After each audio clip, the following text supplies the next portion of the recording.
আপনার কি মনে হয়েছে কালকে খেলা দেখতে বসে যে 76 ইজিপ্ট 2-0 আগায়া, আপনি কত আগে থেকে দেখেন, আপনি কখনো আর্জেন্টিনারে কামব্যাক করতে দেখছেন? এভাবে দেখি ফুটবল হিস্ট্রিতে তো নাই যে 76 মিনিট পর্যন্ত 2-0 গোলে পিছিয়ে থাকা কোনো দল নকআউটে কামব্যাক করছে, এটা ওয়ার্ল্ড কাপ হিস্ট্রিতেই নাই। না, সেখান থেকে আপনার মনে হয়েছে আর্জেন্টিনা কামব্যাক করতে পারে? আমি একটু বলি, আমি খেলা দেখছিলাম আমার মার সাথে।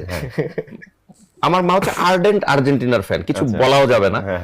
আমি তাকে আশ্বাস দিচ্ছিলাম আর কি যে মা হবে হবে হবে, কিন্তু মনে মনে ভাবছি, বললাম এটা তো একটা আশ্বাস দেওয়া, আদৌ কি হবে? কিন্তু বিশ্বাস করো ভাই, সামহাউ আমার কালকে কেন জানি মনে হচ্ছিল যখন পুরোপুরি ডিফেন্সে চলে গেল 2 গোল দেওয়ার পরে মিশর, তখন আমার মনে হলো যে এই ভুলটা এই করলো। কারণ আর্জেন্টিনাকে দেখেছি সবসময়, যদি আর্জেন্টিনার সাথে তুমি অফেন্সিভ খেলো, আর্জেন্টিনার তখন ঝামেলা হয়। যখন তুমি ডিফেন্সে চলে যাও, তখন আর্জেন্টিনার মনে হয় দেয়ার ইজ আ চান্স।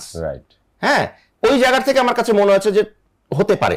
কিন্তু যখন একটা গোল দিল না, ফার্স্ট গোলটা, তখন আমার মনে হচ্ছে যে মেবি, হ্যাঁ, আমি এটা কখনোই ভাবিনি যে 90 মিনিটের ভেতরেই 3 গোল দিয়ে আর্জেন্টিনা চলে যাবে, 120 গিয়ে হবে। আমি মনে করেছি যে 90 গেল, আমাকে আরো 30 মিনিট মার সাথে বসে আমরা খেলাটা আমরা দেখবো।